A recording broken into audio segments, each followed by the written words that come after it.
HR18기 이민지입니다. 한가을한 가족에 대한 발표 시작하겠습니다.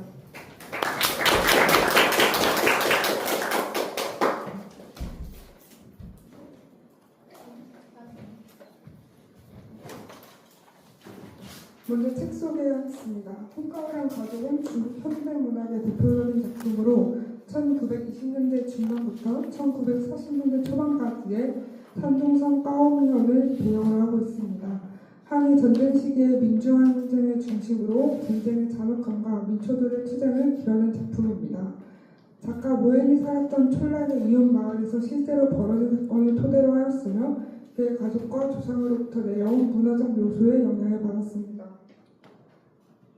저자인 모엔은 환각적 리얼리즘의 정수를 창조한 중국 현대문학의 거장으로 평가되는데요. 1955년 산둥성 가오미현에서 태어나고 1976년 고향을 떠나 중국 인민해방군에 입대해 복무하던 중 문학에 눈을 돌려 해방군 예술단과대학에 입학해 1986년에 무역과를 졸업했습니다.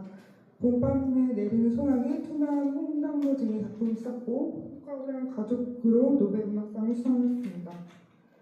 시대적 배경으로는 1920년대 중반부터 1940년대 중반까지인데요. 이때 중국은 혼란스러운 시기였습니다. 대외적으로는 일본의 침략이 있었고 대내적으로는 공산당과 국민당에 정기적으로 대항했는데요. 이때 일어난 제1국공합작은 군벌을 타도하기 위해서 중국의 공산당과 국민당이 손을 잡은 사건이었습니다. 그런데 수만이 국공합작 2년 뒤에 사망한 뒤 장제스가 이 뒤를 물려받은 후 공산당을 타도하기 시작하면서 제1국공 내전이 발생하였고 그 중간에 일본이 만주를 침략해서 본격적으로 중국을 침략하기 시작하였는데도 공산당과 국민당은 계속 싸우고 있었습니다. 그러다 시안 사건이라는 사건이 계기로 해서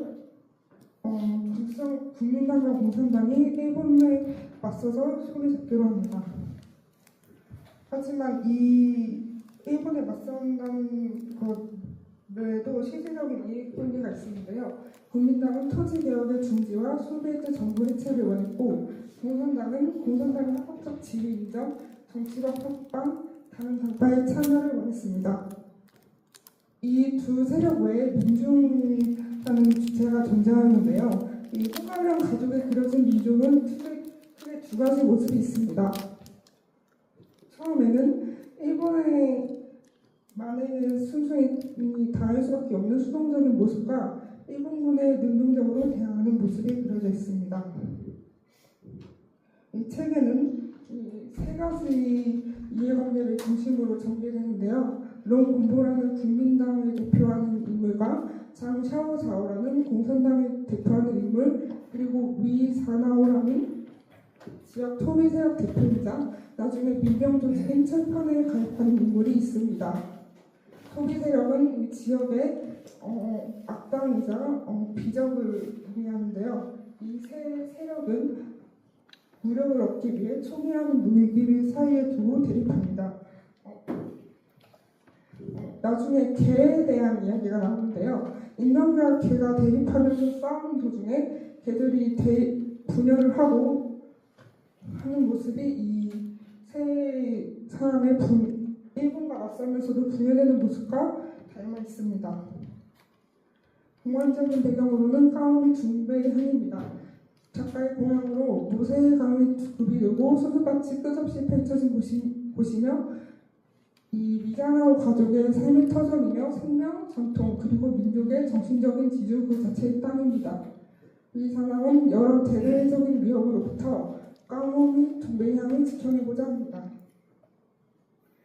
이 까오미 둥베이항에 끝없이 펼쳐진 붉은 수수밭에는 민족 정신이라는 상징이 그려져 있는데요.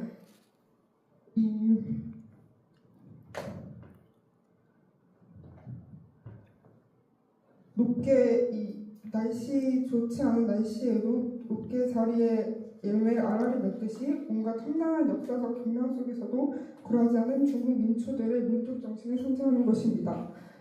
세상이 되어보자면 민중의 생명력, 민중의 저항의식, 민중의 전통력 토템의식을 형성합니다. 등장인물로는 나의 할아버지인 미장하고 나의 할머니인 딸풍이엔, 나의 아버지인 또옥관, 나의 어머니인 찬을 등이 있는데요. 미자나오는 가마권으로 딸풍이엔을 만났고 단시 부자를 죽여 남편이 됩니다. 이 작품의 이야기를 이어나가는 핵심 인물이며 일본의 대하는 토비를 대표합니다. 딸펑리에는 본래 문둥병 환자에게 시집가나 미자나오의 아내가 되며 대차고 다인생 여장부로 당당한 항해운동의 선구자이며 민족의 영웅으로 전해집니다. 또옥관은 나의 아버지로 14살부터 전쟁에 참여하게 됩니다. 모세의 강가에서 열린 전투에 참여해 일본군 수당을 죽이게 됩니다. 채널은 일본군의 마을에 침입했을 때 우물에서 생존에 도모합니다. 루아는 나의 큰 할아버지 같은 존재로 집안 살림을 책임진 일꾼으로 가족의 정신적 지주 역할을 합니다. 나중에 일본군에게 비참한 죽음을 당하게 됩니다. 차원형지의 현장은 사건을 신기하게 잘 처리하여 엄격하고 공명장대하다고 소문이 도는 인물이며 단시 부자를 죽인 범인으로 지목됩니다. 장 샤오자오는 지역 공산당 관료군인 자오가오 대장이며 교활하게 미자나오를 폐허했지만 결국 그의 무기를 훔치고 그를 공격합니다. 이런 공보는 국민당의 이익에 대변하며 미자나오와 직접적인 갈등 관계에 놓여있는 인물입니다. 레널은 둘째 할머니로 원래 딸펑리에는 신이었으며 미자나오와 함께 집을 나가게 되며 나중에 일본군에게 봉변을 당하게 됩니다. 유씨 부인은 셋째 할머니로 힘든 시기에 미자나오, 채널, 또옥관과 함께 지나며 그들을 도와주었습니다. 할머니는 원래 텍스트에는 책의 흐름대로 정리되어 있는데 발표할 때는 시간의 흐름대로 발표하는 걸 양해해 주시기 바랍니다. 나의 할머니는 16살에 단필랑에게 시집을 가게 되었는데요.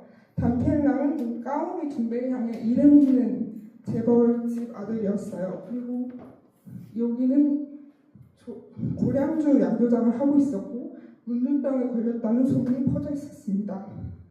그래서 할머니는 이 시를 치를 때가 돼서 가마를 타고 이 까오미 항베이로 갔는데 이 가마꾼 4명 중에 1명이 미자나오였습니다. 또 할머니는 시를 치르고 남편이 문둥병에 걸린 것을 보게 되었는데요. 까오미 둥베이 향의 풍습에 따라서 시를 치르고 친정으로 다시 가게 되었는데 이 길에 할머니가 할아버지 미자나오가 할머니를 끌어당겨서 생기발랄한 술밭에서 사랑이 나눴습니다.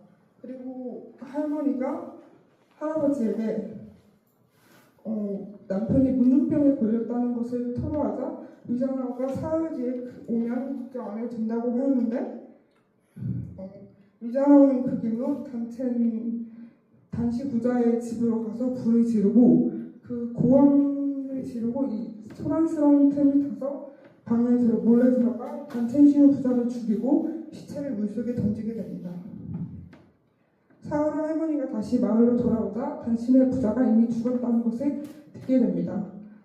차오 몽주의 형장에게 이 단시 부자를 죽인 범인을 맡아달라는 보고를 하러 갔는데 이 차오 몽주의 형장은 심증으로는 할머니를 의심했지만 할머니를 보는 순간 그 외모에 현혹되어서 범인으로 촌장을 지목하게 됩니다. 그래서 할머니에게 재산을 물려주라는 말도 했기 때문에 할머니가 고량주 사업장의 주인이 됩니다. 그래서 할머니가 고량주 사업장의 주인이 된 얼마 후 미자나오가 일꾼으로 할머니 집에서 일을 하고 식당을 찾아오게 됩니다. 미자나오는 가마솥에서 일을 하게 되는데 술을 마시면서 자기가 단첸시우 부자를 죽이고 할머니가 가진 아이가 자신의 아니라고 떠들고 다닙니다. 어느 날 미자나오가 술 광주리에 오줌을 누웠는데 그곳에서 더욱 순수하고 진한 고량주 향이 나서 그 고량주를 연구하게 됩니다. 나의 큰할아버지 같은 존재였던 루안 할아버지가 일본군이 마을에 침입해올 무렵 모세와 함께 끌려가면서 그 벌을 나름 부여를 하게 되는데요. 이곳에서 탈출하고자 노새에게 가였는데 노새가 이 루안 할아버지를 알아보지 못하고 발굴질을 해가지고 루안 할아버지가 화가 나가지고 노새를 죽이려고 하고 이 때문에 일본군에게 잡혀 죽음에 이르게 됩니다. 이제 본격적인 이야기가 시작돼서 아버지가 양아버지로 알고 있는 위장하고를 따라서 말을 침입한 일본군을 막기 위해 매국전을 하기 위해 길을 떠납니다. 매국전을 하고 대기하고 있는데 합동작전을 하기로 한 영국무 대장이 또 안 보이고 일본군도 지나가지 않아 영국무 대장이 할아버지를 속인 것이라는 것을 알게 됩니다. 할아버지가 할머니에게 찻병을 만들어 달라고 전해서 할머니에게 그대로 전해서 할머니와 왕언니 아내가 찻병을 들고 오는데 하필 그때 일본 군인도 같이 나타나서 일본군이 쏜 총에 맞게 됩니다. 할머니는 죽어가면서 양아버지가 위자오가 사진 치맛바임을 알려줍니다. 아버지는 할머니의 피를 맞고 위자나와에게 달려가서 이 달려가는 사이 할머니는 죽음을 맞게 됩니다. 할머니는 매국전을 펼치고 있었는데 할머니한테 가기 전에 먼저 일본 군관을 죽이고 가자고 해서 함께 일본 군관을 죽이고 할머니에게 가게 됩니다. 이후 령대장이 늦게 도착해서 일본인들을 잡기 시작합니다. 할아버지와 아버지는 전우들 중 산 사람인지 살펴보지만 산 사람은 없었습니다. 이 전우들의 시신을 수수밭에 묻혀두고 이 수십 명이 수수밭에서 죽어가고 일본군은 마을을 불태우면서 철수하게 됩니다. 할아버지의 어머니의 이야기가 시작되는데요. 이렇게 마을이 일본군의 뒤숭숭입니다. 외할아버지와 외할머니는 어머니와 어린 외삼촌을 우물 속에 숨기고 외할아버지는 총을 들고 나서게 됩니다. 하지만 일본군으로 인해 외할아버지와 외할머니는 사망하게 됩니다. 어머니와 외삼촌은 우물 속에서 사활을 던지고 그 과정에서 외삼촌은 열이 올라서 사망하게 됩니다.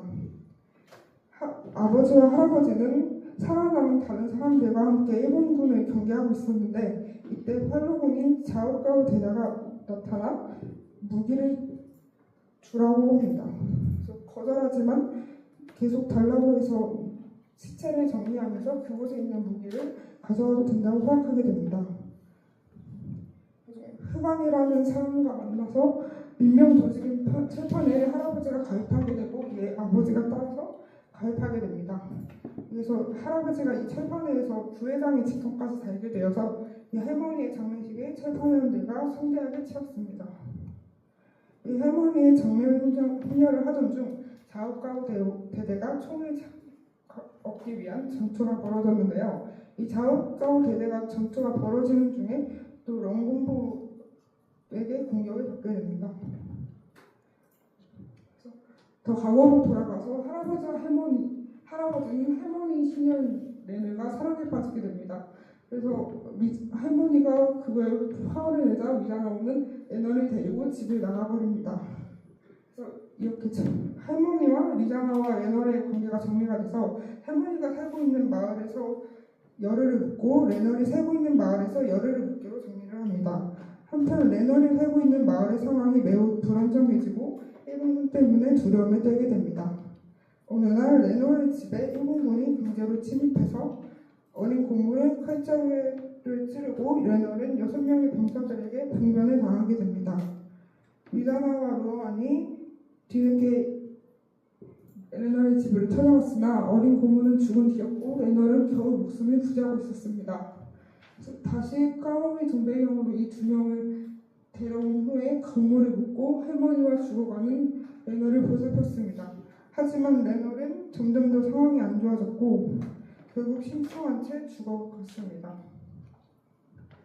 이 둘째 할머니의 죽음을 둘러싼 신기한 것들이 사람들의 신비로운 감정을 불러일으켰는데요. 둘째 할머니의 무덤을 에워싸고 있는 수술은 잡종수수였습니다. 원래 있던 붉은 수수들은 혁명의 물결 때문에 사라지고 그 자리를 잡종수술이 대신하였습니다. 나가 그곳에 있자 한 목소리가 순수한 붉은 수술을 반드시 찾아내라고 하면서 그것은 내 수술신이고 우리 가족의 영광스러운 토템이며 동시에 우리 까오미 중대에 향해 전통 정신이자 상징인 것이라고 하였습니다. 다음 발표자 견해입니다. 이 책을 읽으면서 전쟁의 비극이 얼마나 깊고 참혹한지 느낄 수 있었습니다. 전쟁의 비극은 단순히 전투에서의 죽음으로 끝나는 것이 아니라 그 여파로 인해 수많은 사람들의 삶이 부서지고 삶의 터전이 파괴된다는 사실을 여러 등장인물의 변화로 인해서 느낄 수 있었습니다. 아버지도 처음에 전쟁을 무서워하지 않았다가 몇 번의 전쟁을 먹고 사람을 죽이는 것을 싫어해서 도망가다가 다시 어쩔 수 없이 전쟁을 몇 번 치르게 되는데요. 이런 여러 등장인물의 변화로 인해서 이 전쟁이 결코 정당화될 수 없는 비극이며 굉장히 무거운 것이라는 것을 기억할 수 있었습니다. 감사합니다.